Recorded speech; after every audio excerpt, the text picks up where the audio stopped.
Fala pessoal, tudo bem? Bom, chegamos aí à aula 2, né, segunda aula do nosso curso de Política Pública, né? Na primeira aula eu fiz uma apresentação do curso, né? Mostrei aí como que funciona o nosso curso e também dei um overview sobre o programa barra ementa do nosso curso. Hoje eu vou fazer uma espécie de revisão aqui da literatura, né? Falar mais especificamente sobre o tema política pública e vamos falar aí também sobre o que é isso, né? O que é avaliar o impacto de um programa barra de uma política sobre um determinado grupo, né? E aí especificar aqui alguns problemas, né?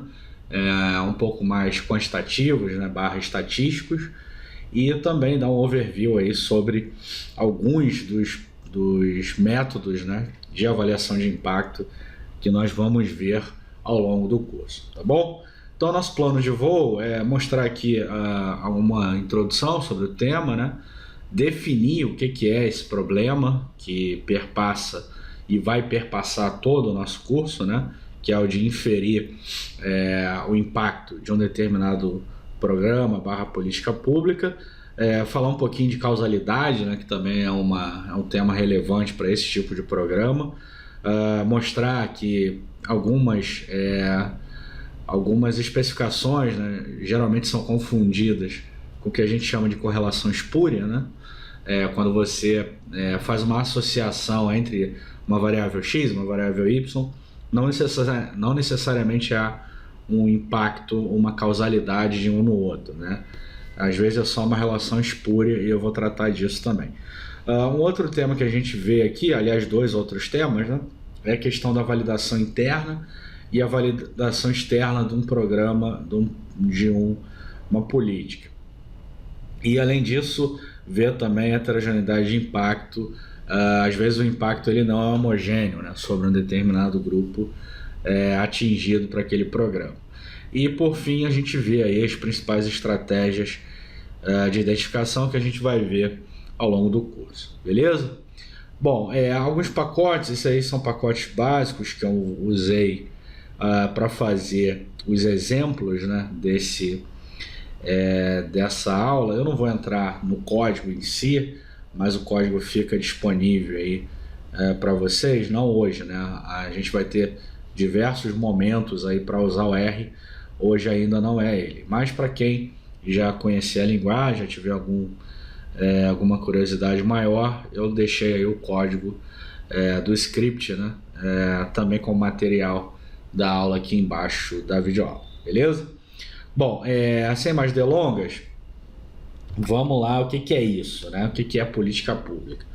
Bom, como a gente vai definir aqui as coisas, né, é importante que os conceitos estejam bem especificados, né? Então, é um curso que cobre tanto a parte prática da coisa, né? Ensinar vocês a operacionalizar, vamos dizer assim, esses métodos, mas também tem alguma teoria por trás, né? É importante que vocês saibam, né, o que está por trás desses métodos. Então, antes de mais nada, o que seria aí política pública, né? O que a gente está chamando aqui de política pública é toda ação ou norma formulada pelos governos, e aí governos no nível municipal, estadual e federal, que tenham como objetivo solucionar algum problema da sociedade. E aí esse objetivo ele pode ser os mais diversos, né? Você pode estar querendo aumentar a renda de um determinado grupo, alvo daquela população, como, por exemplo, via um programa de transferência de renda, né? Como o nosso Bolsa Família brasileiro. Você pode estar com o objetivo também de melhorar, né, o aprendizado nas escolas, com um programa de alimentação que melhora a nutrição dos alunos, por exemplo, ou com a distribuição de material didático, né? O Brasil é um dos países com maior programa aí de distribuição de material didático, ou simplesmente você quer implementar uma política de melhoria aí na arrecadação de impostos, como, por exemplo, iniciativas, né, locais como a nota paulista ou a nota carioca, e aí você monta um programa desse tipo. Então, você veja que os propósitos, né, os objetivos, são os mais diversos possíveis, né? E todos eles têm alcunha, né, recebem um nome do que a gente está chamando aqui de política pública, tá bom? E aí, uma coisa que está implícita, né, nesse tipo de programa e vem ganhando cada vez mais adeptos, né, mundo afora, talvez menos no Brasil, mas no mundo afora isso já é uma realidade, né? É que a política pública ela não deve ser avaliada por votos ou por questões meramente subjetivas, né? Que trazem algum tipo de consenso para a sociedade. O programa A é melhor do que o programa B porque a gente acha que ele tem maior respaldo social, etc. Não. O que a gente tem visto, né, ao redor do mundo é um aumento da análise rigorosa desses programas, né? Seja por órgãos multilaterais, né, como o Banco Interamericano, o Banco Mundial e esses tipos de instituições, seja pelos próprios governos, né? Ou mesmo consultorias especializadas nesse tipo de avaliação, né? Cada vez mais o mundo, né, vai evoluir para esse tipo de prática, o que é bastante salutar, né? Porque se a gente está falando de política pública, a gente está falando implicitamente de dinheiro público, né? Então, uma vez que você coloca dinheiro público numa determinada política, isso tem que ter algum respaldo se está sendo bem aplicado ou não. E o se está sendo bem aplicado ou não, tem que ver se ele cumpre lá os objetivos que ele se propôs a cumprir, se ele atende uma avaliação de custo-benefício, e aí não só econômico, mas também social, e também se aquele programa ele está de fato atingindo, né, os grupos alvos, né, e se isso está tendo efeito sobre esses grupos. E aí que entra, né, o que a gente está chamando aqui de política pública baseada em evidência, né? É uma agenda global, né, que eu venho tentando mostrar para vocês desde lá do workshop, desde da apresentação desse curso, de que de fato esse termo, né, política pública baseada em evidência, ele faz parte, né, de uma agenda global das últimas décadas de tornar o gasto público o mais rigoroso num sentido, mas também o mais benéfico possível para aquele grupo alvo da política pública. E aí existem várias formas, né, de avaliar se essa política pública foi ou não bem executada. E aí que entra as tais evidências, né? Uma referência geral, né, para esse termo, né, focar mais nos resultados do que propriamente nos insumos, ou seja, não só o quanto de dinheiro você está colocando naquele programa, mas sim se aquele dinheiro está tendo resultado ou não, né? Eu acho que essa mudança, né, de foco, né, ela faz parte de uma melhor abordagem para a política pública e tem a ver com essa agenda aí que eu estou trazendo para vocês e que a maioria de vocês acredito que já tem alguma consciência. E aí o Gettler et al. Traz uma referência geral sobre isso. Bom, e aí talvez alguém, né, ainda se pergunte, mas beleza, por que eu vou basear a minha política pública não só lá em insumos, na quantidade de dinheiro que eu coloco, ou de pessoas que eu atinjo, etc., mas no uso lá da avaliação dos resultados que essa política traz. Por exemplo, se as crianças estão aprendendo mais nas escolas com base nas notas que eles estão obtendo, né? Se aquela população alvo de um programa de transferência de renda ela está de fato saindo da pobreza com aquele dinheiro que ela recebe. E saindo da pobreza tem impacto em várias outras métricas que os políticos, né, os governos em geral, deveriam se preocupar. Bom, a primeira lição ela vem da economia, né, lá do Economics 101, né, é a primeira lição que um economista decente aprende, que é a ideia básica de que os recursos são escassos, né? De fato, você lida na economia com necessidades ilimitadas dos indivíduos, e essas necessidades ilimitadas elas encontram uma restrição básica, que são os recursos serem escassos. E no setor público isso é notório, né? O setor público ele tem lá um orçamento, e esse orçamento ele tem que ser respeitado, né? E aí, uma vez que esse orçamento ele é limitado, porque ele tem como fonte final, né, a renda das pessoas, né, das pessoas que trabalham, das empresas que produzem, etc.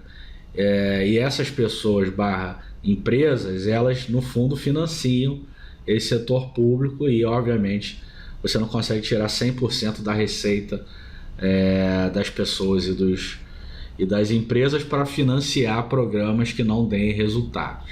Então, se os recursos são escassos, você precisa construir políticas, né, que sejam amparadas em resultados. Então, eu acho que essa é a motivação básica dessa agenda, né? E aí, existe todo um contexto em que você vai avaliar a política pública de modo a colocar mais dinheiro naquelas políticas, né, que deem mais resultados. E aí tem vários exemplos de questionamentos baseados em evidência que podem ser traduzidos, né, em métricas quantitativas que a gente pode utilizar. Por exemplo, será que se eu colocar mais dinheiro nas escolas, isso melhora o desempenho dos alunos? Recentemente tivemos uma discussão grande no Brasil, né, se a gente teria que colocar lá 10% do PIB na educação. Será que isso faz sentido? Um olhar rápido, né, pelo que os países envolvidos investem em educação, já mostrava que isso não era uma resposta, né? Mais dinheiro não necessariamente vai melhorar lá o ensino. E ainda tem um problema, né, que você coloca mais dinheiro, para onde vai esse dinheiro?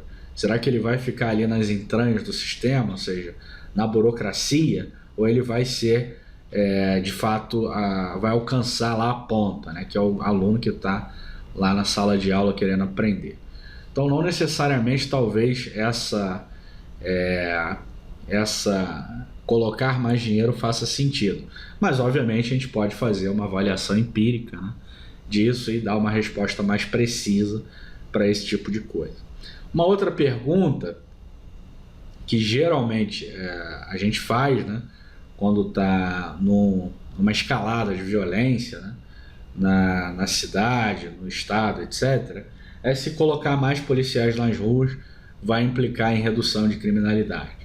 E isso daí é um problema típico de causalidade, já adiantando, né, que você vê a redução da criminalidade ela foi causada pelo aumento de policiais na rua, ou o aumento de policiais na rua causou a redução de criminalidade.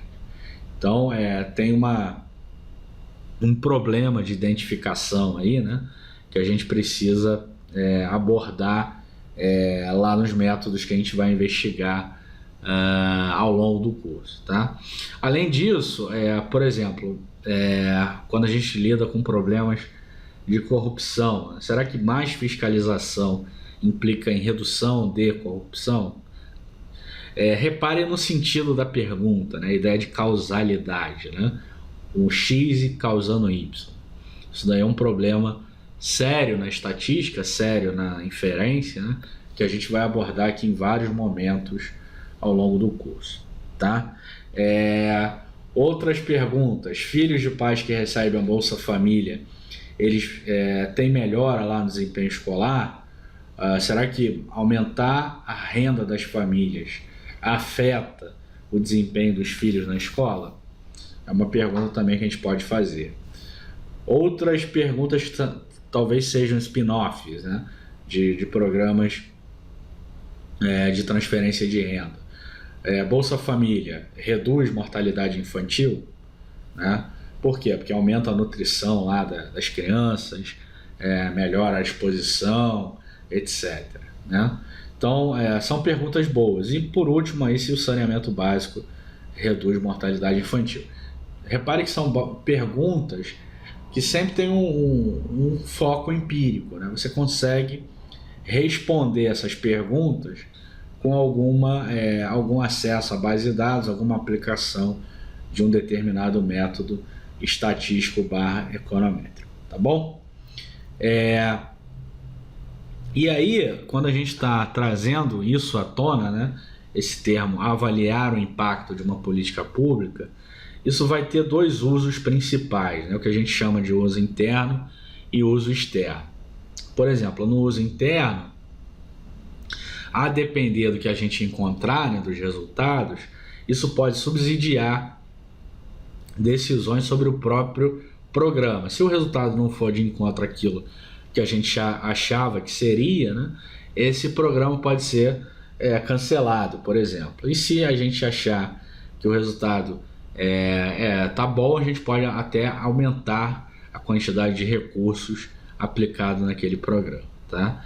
Já o uso externo, ele tem como principal objetivo verificar a aplicação desse programa / política em outros lugares, em outros períodos, né, do tempo, por outros policymakers, né? E aí eu acho que o desafio, né, eu falo muito isso, o desafio da política pública bem feita, né, é que ela se torne tão geral ao ponto dela ser aplicada independente do país, estado ou município, independente do período, né, tendo, obviamente, resultados semelhantes, né, resultados positivos, obviamente, que sejam generalizados. Eu acho que essa daí é o melhor dos mundos, né, da política pública baseada em evidência, tá? Então existem esses dois tipos, né, de uso, né, da política pública, que é o interno, aquele que vai definir lá o destino do programa internamente, e aquele que vai ver o impacto do programa para outros lugares e para outros períodos.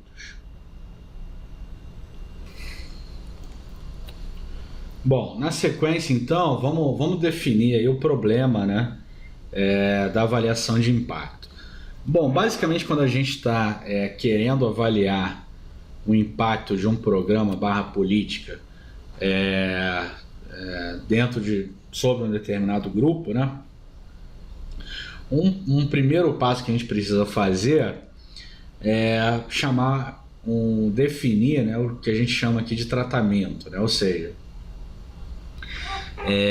vamos tratar o impacto dessa política, dessa intervenção, né, sobre lá uma pessoa, grupo ou local, né? Então a gente tem um tratamento I, né, e a gente chama lá de 1, né, seta como 1, se o indivíduo recebeu aquele tratamento, ou seja, se ele foi impactado por aquela política pública, e 0 se ele não recebeu esse tratamento, né?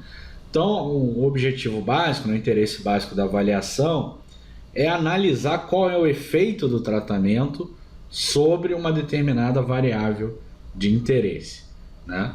E aí, esse impacto, né, a gente vai ver se o cara recebeu ou não recebeu lá o impacto de uma política pública, tá? Isso daí já gera um problema básico, né, que a gente nunca vai conseguir observar o mesmo indivíduo com e sem o tratamento na mesma situação, tá? Então esse já é um problema aí que a gente tem que lidar. Por exemplo, vamos supor aí que a gente queira implementar uma política num determinado local, né? O impacto dessa política vai ser definido lá com a diferença entre duas realidades, né? O que aconteceu a posteriori àquela ação, né, governamental, a aplicação da política pública e o que teria acontecido no lugar sem essa política, ou seja, se as coisas se encaminhassem de forma normal, sem o impacto dessa política.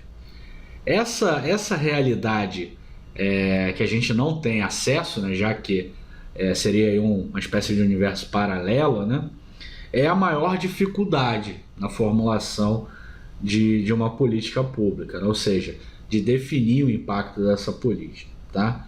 Então, um primeiro problema, né, para verificar de fato qual foi o impacto da política pública é tentar construir essa realidade hipotética, mesmo que de forma aproximada, ou seja, o que a gente chama aqui de aproximação desse contrafactual. Tá?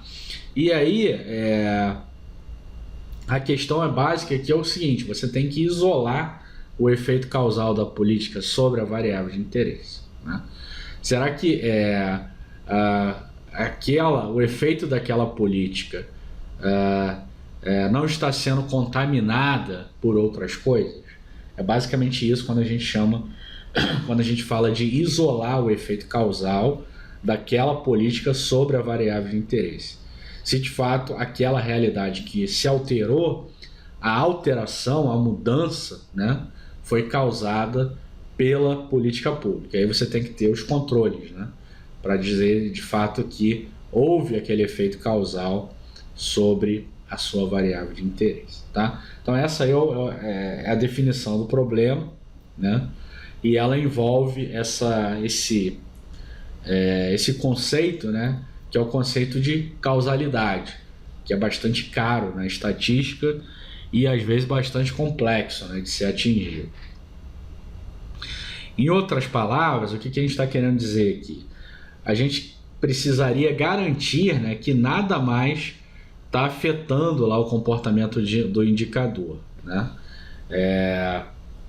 para extrair o verdadeiro impacto da política sobre a variável de interesse. Tá? Por quê? Porque se a gente conseguisse aí, né, caso fosse possível garantir, né, que nada mais está afetando lá o comportamento do indicador, a gente não teria nem necessidade, né, de comparar com a situação hipotética de não intervenção, dada que toda a variação lá da variável seria causada pelo tratamento. Tá? O problema é que a gente não consegue ter essa garantia, né, de que de fato só a intervenção causou lá a mudança no tratado, né, no grupo tratado. E às vezes as pessoas inclusive confundem isso, né, porque existem diversas forças, né, atuando lá num determinado grupo que sofreu aquele tratamento. Então a gente pode estar achando que o grupo mudou, as pessoas aumentaram, por exemplo, né, vamos colocar em exemplo, as pessoas aumentaram a renda, as crianças tiveram uma menor mortalidade, as crianças aprenderam mais, e colocando como causa disso, né, um determinado programa. Mas pode ser que essa mudança, né, naquela variável de interesse, ela foi causada por outras coisas e não necessariamente pelo teu tratamento. Tá? Por quê? Porque a gente não consegue garantir 100%, né, que a gente está controlando essas outras forças. Tá? Então é basicamente isso que a gente está chamando aqui de causalidade. Tá? E aí que entra a modelagem estatística. Na prática, né, o que a gente vai fazer aqui ao longo do curso, com a modelagem estatística, com os métodos que a gente vai ver, é tentar se aproximar dessa situação, né? E tentar extrair lá o efeito líquido do tratamento sobre a variável de interesse, controlando, né, ou descontando as demais forças que atuam sobre ela. Né? Então, para fazer isso, né, a gente precisa escolher uma metodologia que seja adequada para tentar isolar o efeito do tratamento sobre a nossa variável de interesse. Tá? Isso daí tem que ser feito com o máximo de cuidado possível, né? Porque fazer uma análise simples da coisa pode levar a conclusões erradas, né, sobre os fenômenos. Por exemplo, um exemplo bastante clássico, né, desse tipo de problema é a correlação lá positiva entre venda de sorvete e afogamento no mar. Uma análise descuidada, né, pode levar aí a ideia de que aumentar lá as vendas de sorvete gera mais afogamento.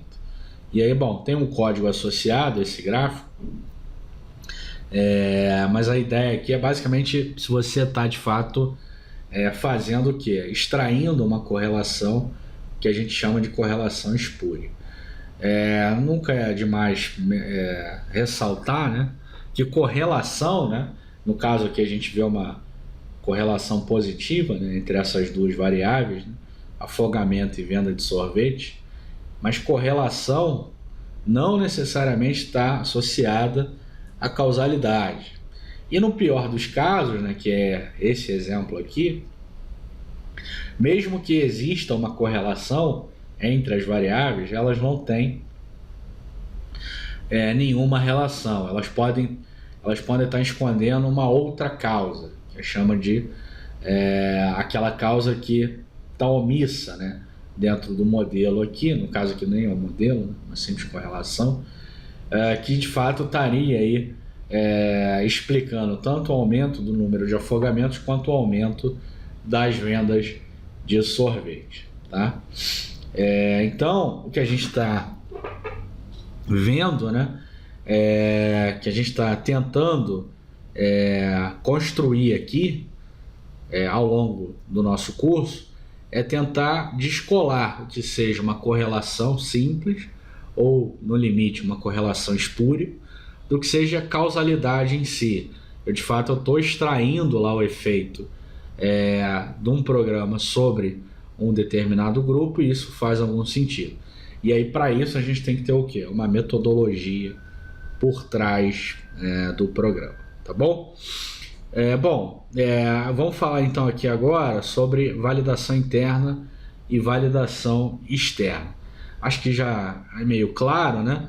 Quando a gente está falando aqui de validação interna, né, a gente está dizendo que é possível estabelecer lá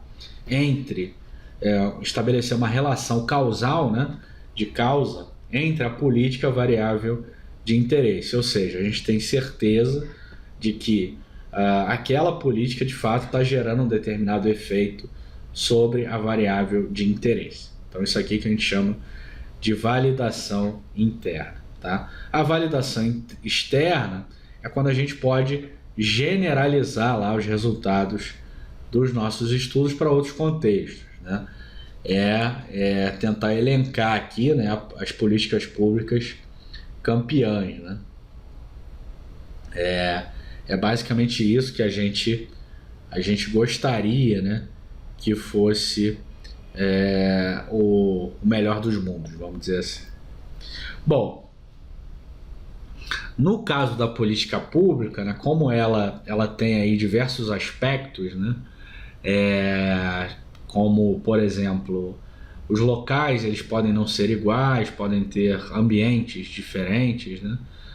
Os próprios grupos também têm características bastante heterogêneas entre si, os períodos também podem ser favoráveis ou não à aplicação daquela política e por aí vai. Então é muito difícil a gente conseguir uma validação externa completa, né? E é por isso, né, pelo menos é uma opinião pessoal minha, que a gente ainda não tem uma agenda, né, global aí de políticas públicas vencedoras. Ainda que isso não impeça, obviamente, da gente buscar esse tipo de coisa, né? Eleger lá, por exemplo, será que aumentar a frequência escolar isso aumenta o aprendizado das pessoas? Você tornar o ensino integral, isso melhora o aprendizado? Enfim, aquelas políticas que, por exemplo, foram responsáveis pela Coreia, né? Coreia do Sul, aumentar muito lá o nível educacional deles, eles sempre serem destaques em exames internacionais como o PISA, né? Por aí vai. Então, esse tipo de coisa ainda é bastante complexo, né? Mesmo dentro do país, né? Por exemplo, aqui no Brasil a gente sabe, né, que existe lá práticas vencedoras em Sobral, né? Uma cidade do Ceará, né? Mas aí, até hoje a gente não conseguiu replicar esse conjunto de coisas que foi aplicado lá em Sobral para o resto do Brasil, né? Muito poucos lugares conseguiram reproduzir aquilo lá que o Ceará, né, mais especificamente que Sobral, conseguiu. Então essa validação externa ainda é bastante complexa. Bom, isso daí hoje é o que a gente chama de grau, né? Essa validação externa ela pode ter um grau de fato bom, né? Não é uma questão de totalidade, mas de grau. De fato, vai ter uma sensibilidade, né, sobre a aplicação daquela política num determinado lugar, num determinado período. Provavelmente você vai ter resultados distintos dessa aplicação e a validação externa vai variar, né? Então, a gente consegue não, obviamente, ter resultados iguais, né? Mudando lá o local, mudando o período, etc. Mas você consegue ter um intervalo de aplicação razoável, né? E é por isso que você consegue construir uma agenda, né, com boas práticas quando tem a ver aí com o tema de política pública. Então não é falso o dilema, né? Não vamos investir nesse tipo de coisa porque não se consegue reproduzir a política pública na sua totalidade em diferentes regiões. Obviamente que isso ainda não é possível, né? Em termos generalistas, né? Mas você consegue se aproximar lá do ideal. Então essa que é a questão, né? Por que construir uma agenda global de políticas públicas baseada em evidências? Porque faz sentido a ideia de avaliar os programas, faz sentido você conseguir definir os resultados que você quer alcançar e faz sentido comparar os grupos que recebem o tratamento com aqueles grupos que não recebem, e aí você consegue inferir a diferença entre eles, tá? Então é tudo isso, todos são conceitos, né, que eu gostaria que ficassem claros, né, nessa primeira aula, vamos dizer assim, mais teórica, porque a gente vai ver toda hora isso quando a gente for aplicar lá os métodos dentro dos grupos tratados. Beleza? Bom, uma ideia que preocupa bastante a gente uma outra questão, né, que a gente também aborda, né, quando a gente está falando em impacto de um programa, de uma política, é que o impacto ele não é homogêneo, né? A gente pode ter um impacto diferente a depender dos indivíduos lá que pertencem ao nosso grupo de tratamento, né? O nosso grupo está recebendo lá a política, o programa. Então, quando a gente fala em avaliação de impacto, a gente está preocupado basicamente com a média do impacto no grupo tratado, tá? Essa é aí a ideia de verificar o impacto da política pública. Por quê? Porque as pessoas que pertencem ao grupo, elas não são iguais entre si. E então, naturalmente, né, o efeito, né, da política pública vai ser diferente. Por exemplo, se a gente está lidando aqui com um programa de renda, né, vamos supor aqui que a gente tem um programa de renda que vai destinar lá R$200 para pessoas que recebem até R$1.000. Ou seja, vai atuar num grupo de pessoas bastante heterogêneo, né? Então o resultado também vai ser heterogêneo. Então, independente do indicador que a gente vai avaliar, seja impacto na educação, mortalidade ou até renda, a gente espera que o efeito de fato seja heterogêneo para aquelas pessoas do grupo, tá? Então, a gente não consegue definir, né, um impacto que seja o quê? Seja idêntico, né, para todas as pessoas daquele grupo, e isso, né, a gente chama de heterogeneidade de impacto, beleza? Bom, na sequência, a gente vê aqui mais especificamente os métodos, né, que a gente vai olhar ao longo do curso. Bom, a gente chama isso de estratégias de identificação. Por que identificação, né? Por que isso? Bom, a ideia aqui, lembra que a gente está lidando com causalidade. A gente quer ver o efeito de uma política, né, daquela política sobre uma variável de interesse. Sei lá, a gente está querendo ver o aumento do desempenho dos alunos na escola, a redução da mortalidade infantil, o aumento da renda, etc. Ou seja, a gente quer ver o impacto de uma determinada política sobre uma variável de interesse. A gente está chamando aqui de identificação justamente esse ponto, né? Esse efeito causal do tratamento da política pública sobre a nossa variável de interesse. E identificar esse efeito causal implica em controlar os efeitos de outras forças que também exercem influência sobre aquela variável de interesse. Então, para identificar de fato o efeito causal, a gente precisa usar uma estratégia / metodologia, tá? Então, basicamente esse é o core, né, o corpo aqui do nosso curso, beleza? Bom, como eu falei antes, a gente não consegue ter acesso àquela realidade alternativa, né?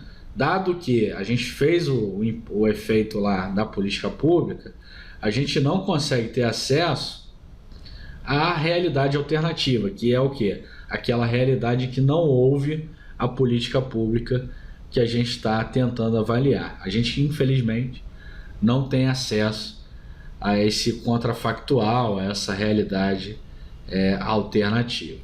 Então, uma solução, né, para isso basicamente vem lá das ciências naturais, né, como a física, a química, etc., que é realizar experimentos, né, e aí tentar isolar, né, o que a gente está chamando aqui de grupo de tratamento e o grupo de controle, tá?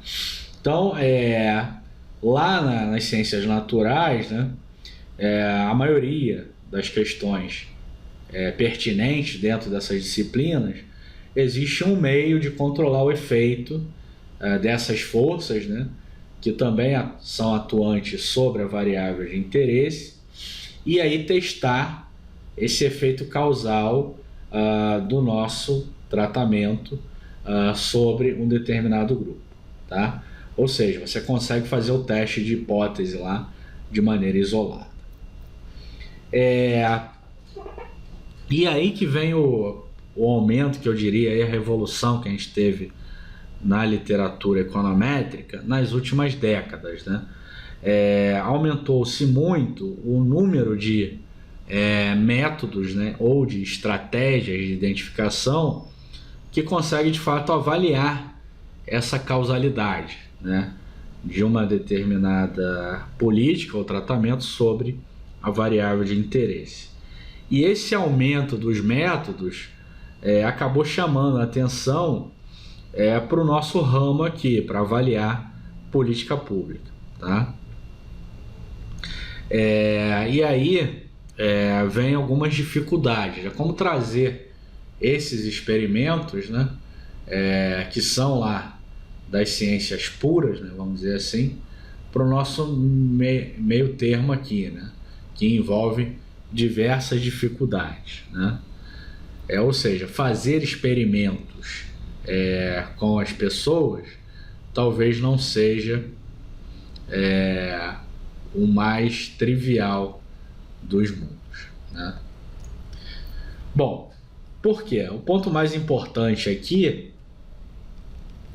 quando a gente está falando em distribuir, né, as pessoas entre grupos de tratamento e grupos de controle, é o seguinte, como é que a gente vai dar robustez a esses métodos se a gente não consegue fazer aqui o que a gente chama de atribuição aleatória, né, entre grupo de controle e grupo de tratamento. Se a gente conseguisse de forma aleatória distribuir as pessoas entre um e outro, de forma que a gente não incorresse em viés, que é o que eu vou falar a posteriori, isso seria o melhor dos mundos, é o que a gente chama aqui de padrão ouro da ciência, né? Você não está construindo grupos viesados, logo você vai conseguir inferir de fato se aquele programa / tratamento ele é o mais eficaz possível. A gente tem um exemplo hoje, né, por causa da pandemia, que são as vacinas, né? Será que as vacinas são eficazes porque elas são de fato muito bem produzidas, ou o grupo aqui as vacinas foram aplicadas, eles estavam ali viesáveis, eram pessoas saudáveis, etc. E aí a vacina teve aquele efeito melhor. Então, essa é a grande dificuldade, né, em você construir os tais grupos de controle de tratamento, tá? Bom, como é que se faz isso na prática, né? A ideia é que num primeiro momento a gente tem lá as pessoas normais, sem nenhum tipo de laço ou qualquer tipo de target colocado sobre elas, e aí a posteriori você coloca lá de forma aleatória, sem olhar para nenhuma outra característica, no grupo lá de tratamento e outras no grupo de controle. Então, se não tem nenhuma diferença, né, entre o desenho do grupo de controle e do grupo de tratamento, as diferenças nas trajetórias da variável de interesse, elas são basicamente causadas, e aí o causadas, né, são exclusivamente atreladas àquele tratamento. Então, o desenho dos grupos, né, entre controle e tratamento, ele é crucial para você ver de fato se aquela política, né, teve o impacto que a gente achava que teria sobre o grupo, sobre a variável de interesse, tá? Bom, vamos demonstrar então o que a gente chama de atribuição aleatória, né? Vamos utilizar um exemplo de um programa de transferência de R$200. Então vamos supor que para avaliar o impacto da política na renda das pessoas, a gente pudesse, né, antes do início da política, sortear parte do grupo focal para tratamento e parte para controle. Então a gente basicamente está testando, né, a implementação da política. Então, e para fins didáticos, a gente supõe que a renda, né, no momento anterior à política tem uma distribuição normal. Além disso, a gente está assumindo, né, que o impacto do tratamento ele é homogêneo e igual a R$250 após a aplicação do programa. Ou seja, todos os indivíduos, né, eles são atingidos da mesma forma. Então, bom, tem aí um código, né, que eu faço uma distribuição normal. Isso aqui, obviamente, é construído, né? Então, a gente tem a renda antes, a gente tem o tratamento e a gente tem a renda depois, que é o efeito lá do tratamento. Então, a gente pode ter aqui um grupo, o grupo em vermelho é o grupo que não recebe tratamento, e a gente tem um grupo azul, que é o que recebe o tratamento. Então, a renda antes, a renda depois, ela aumenta, né? Ela tem um aumento aqui, tanto para o grupo que não foi tratado, quanto para o grupo que foi tratado. Então, nesse exemplo hipotético, a gente está estimando lá o impacto do programa, aqui nesse caso, com um procedimento bastante conhecido da maioria de vocês, que é a regressão linear. E aí, qual é o pool aqui, né, que vai avaliar o impacto? É basicamente o parâmetro da regressão, que vai ser lá igual ao efeito definido. A gente define aqui renda depois menos a renda antes, né, como sendo o efeito, né, do que a gente está avaliando, que é a nossa variável de interesse. E aí a gente faz aqui uma regressão, né, com essa diferença sendo dada pelo tratamento, né, o tratamento aqui que foi definido lá como sendo a aplicação da renda, né? E aí, fazendo isso, a gente chega à estimação lá do parâmetro, que é mais ou menos igual àquilo que a gente estava esperando, né? De R$ 250, e ele é estatisticamente significativo, tá? Então, de fato, a gente pode ver aí o impacto com esse tipo de técnica, se obviamente a gente está definindo lá que as pessoas foram aleatoriamente divididas, beleza? Bom, por que isso, né? Porque se as pessoas não forem aleatoriamente divididas, como eu comentei, você vai gerar lá um problema de viés, né? Isso daí é um problema de fato grande na realidade, né? Por quê? Porque a própria definição de grupo de controle pode não ser óbvia, né? No caso de programa de transferência de renda, vai ser especialmente difícil, né? Porque se todas as pessoas lá com renda condizente com o programa estão dentro do programa, então não haveria indivíduos lá com renda baixa para fazer comparação, né? Então, se a gente vai aplicar lá, por exemplo, o Bolsa Família numa cidade, né? E aí a gente quer ver o impacto com um grupo de pessoas que tenha lá a mesma similaridade com elas. Mas, ora, será que essas pessoas não vão estar no programa? E por que elas não estão no programa? Então a gente tem uma dificuldade com a definição de um programa de um grupo de controle, né?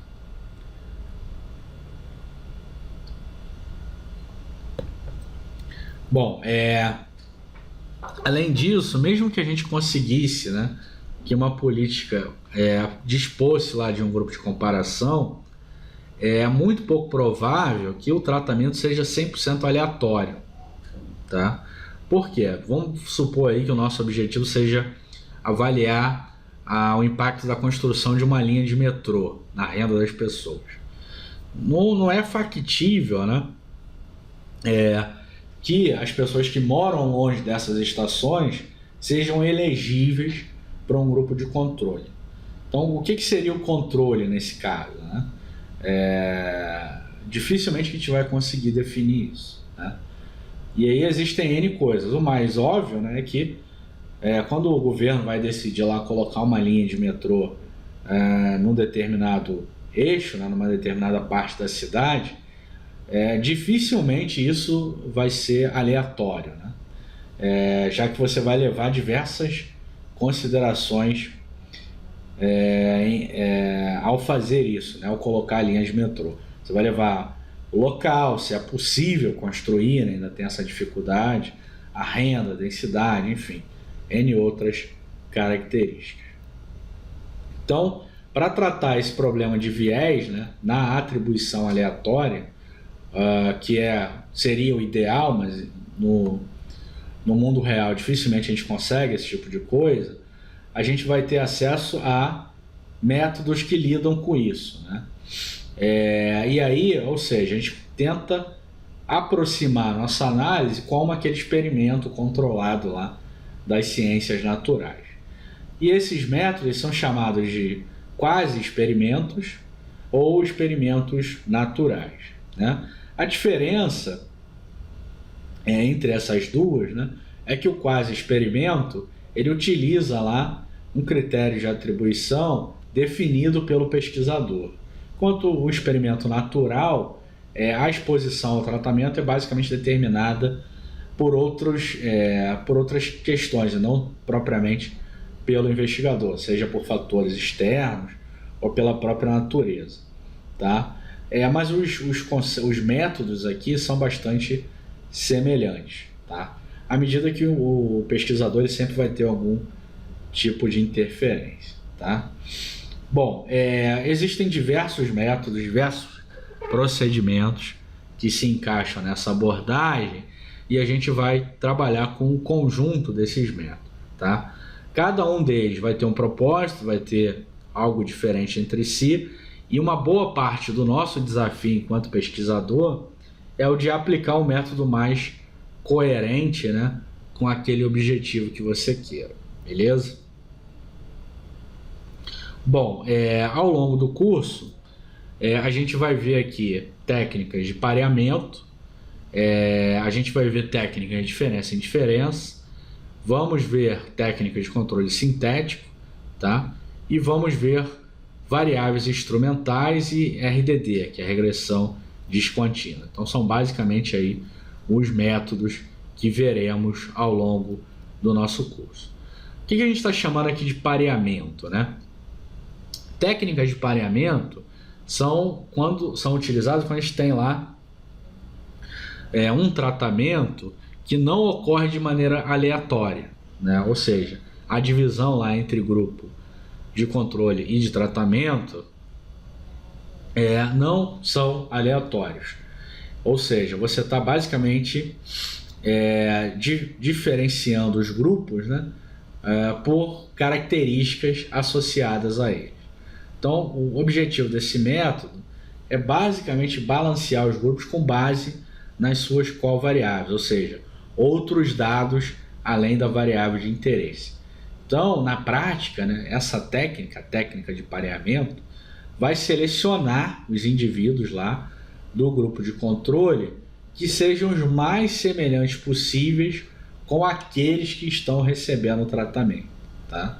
Então, por isso aí, pareamento. Você está pareando um grupo com outro, tá? De acordo com as características que você acha que são as mais interessantes, tá? Problemas, né? Sempre tem algum problema.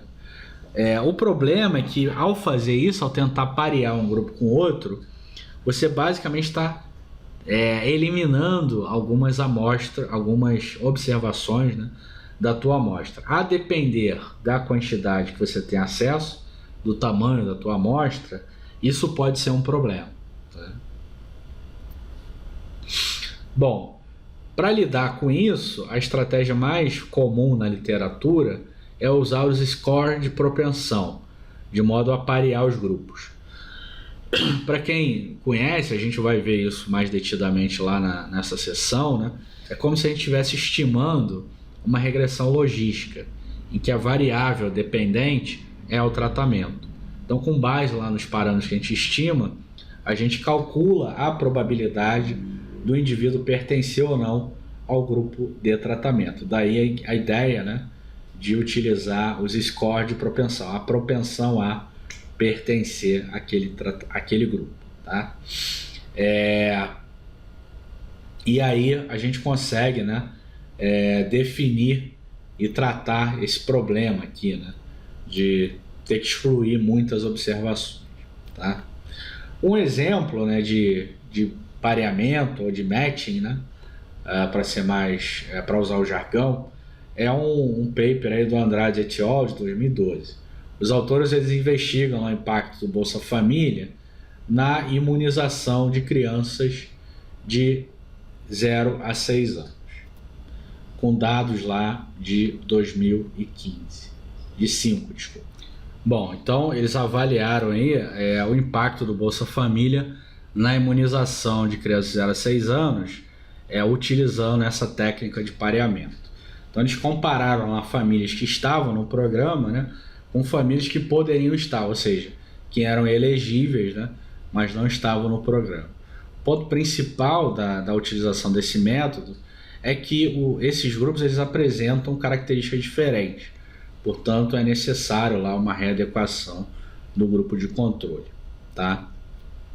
Eu recomendo fortemente que vocês deem uma olhada nesse paper aí, né? A gente obviamente vai disponibilizar, né, à medida que a gente for chegar lá no tema, né? Para efeito de curiosidade, nos resultados que eles encontram é que não existe impacto, né, na imunização das crianças, tá? Um segundo método, né, bastante conhecido pelos economistas é o chamado método Diffie-Diff, né, que é muito usado lá em dados de painel, é muito popular na literatura econômica. Ele basicamente está calculando lá o efeito de um tratamento comparando a mudança média ao longo do tempo na variável de interesse, né, para o grupo que foi tratado. E aí comparando isso com a mudança média para o grupo de controle, tá? Então, o principal requisito, né, para que isso faça sentido é de que as tendências, né, de ambos os grupos na variável de interesse sejam paralelas antes do tratamento. Por que isso? Porque se há um desvio, né, nessa tendência, isso daí pode ser atrelado, né, ao tratamento que foi especificado. Tá? É um método bastante utilizado. Bom, em geral, né, muitas vezes, né, não em geral, mas muitas vezes, essa hipótese lá da tendência ela não é atendida, né? O que faz com que a maioria dos estudos, né, ou alguns estudos, utilize pareamento para atingir isso. Tem um outro trabalho, né, que é o Matos e Mazeto, ele utiliza a técnica lá de Diffie-Diff para estimar o efeito de curto prazo do programa Mais Médicos, né? Um programa que teve aí bastante polêmica, né? Eles usam lá dados de municípios de 2010 até 2015 e mostra que o programa teve ao menos 2 efeitos: o aumento das consultas, agendamentos e visitas a domicílio, e o impacto negativo lá na hospitalização. E também não encontraram impacto significativo na mortalidade. Tá? A gente vai ver esse método de forma detalhada lá no capítulo, né, do nosso curso de Política Pública. Um método que é talvez aí bastante semelhante, né, ao Diffie-Diff é um método de controle sintético. Né? Geralmente ele é utilizado quando você tem apenas uma unidade tratada. Então ele é feito a partir de uma combinação linear, né, da variável de interesse dos grupos de controle, né, antes do tratamento ocorrer. E aí com isso, né, a trajetória dessa combinação ela vai se tornar semelhante à trajetória da unidade tratada. Então, se as duas trajetórias elas divergem, né, isso pode ser atrelado, né, ao efeito do tratamento. Beleza? Um exemplo, né, é o que a gente chama de avaliação de política nacional. Né? Tem um paper aí do Sharman et al. Que avaliou lá o programa de intervenção cambial, né, por meio de swaps do BCB em 2013. Em geral não é muito comum, né, você ter aplicação desse tipo de método em macroeconomia, né?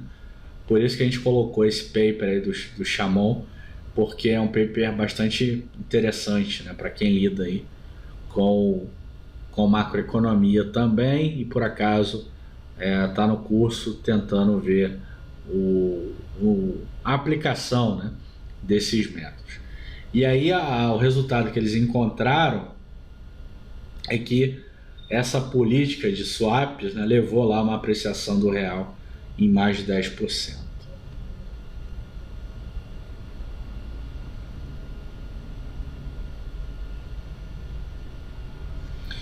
Beleza? Bom, um outro método é o método de VI, né, variáveis instrumentais, também bastante conhecido, né, pelos economistas. A ideia aqui pode ser um pouco abstrata, né, mas a ideia é que a gente consiga achar uma variável externa, que a gente chama de instrumento, que seja correlacionada com as variáveis explicativas, mas não tenha correlação com a variável de interesse. Então, com isso, a gente consegue lá estimar uma regressão quando as variáveis explicativas são correlacionadas com o termo de erro, ou seja, quando existe um problema de endogeneidade. Basicamente para isso, né, que a gente usa variáveis instrumentais. Então a gente consegue aí dividir, né, as variáveis explicativas em 2 partes. Uma em que ela é correlacionada com erro e a outra que não é. Então a gente consegue separar lá para estimar, né, a nossa regressão de forma não viesada. Para quem conhece estatística, né, a gente vai ver isso. Eu vou dar aí uma introdução, né, isso obviamente antes de falar de instrumento. É que se a variável Se a variável explicativa é correlacionada com o termo de erro, você tem um problema de heterogeneidade, então você tem um problema de viés, né, no teu parâmetro. Então você não consegue ter lá, verificar o efeito causal, né, de x para y. Né? Esse que é o problema quando você tem endogeneidade. E a gente trata isso com uma variável instrumental, que é basicamente tentando, né, inferir aquela ideia lá da causalidade, né, isolar o efeito do tratamento sobre a nossa variável de interesse. E aí um exemplo bastante comum, né, é a estimação lá do retorno da educação nos salários. Né? Por quê? Porque existe um fato não observado, que é a habilidade pessoal das pessoas. Né? Isso daí pode estar mascarando, né, o efeito da educação sobre os salários. Pessoas com mais habilidade têm maior probabilidade de fazer ensino superior, por exemplo. E aí a habilidade também afeta os salários, independente da educação formal. Então, o que a gente está chamando aqui de instrumento, né, ou variável externa, para ele ser um bom instrumento, ele precisa estar correlacionado com a probabilidade da pessoa ir à universidade, mas ela não pode estar correlacionada com a variável de interesse, que nesse caso aqui são os salários. Tá? Tem um paper aí do Card, que ele propõe estimar, né, o efeito utilizando a distância em relação às universidades. Outros autores, né, como Blackburn e Neumark, eles utilizam a educação dos pais, né, como instrumento. Tá? Bom, a RDD, né, que é o último método aí que a gente vai ver, é basicamente comparar lá observações que estejam perto de um limite, né, que estabelece um limite entre o grupo de tratamento e o grupo de controle.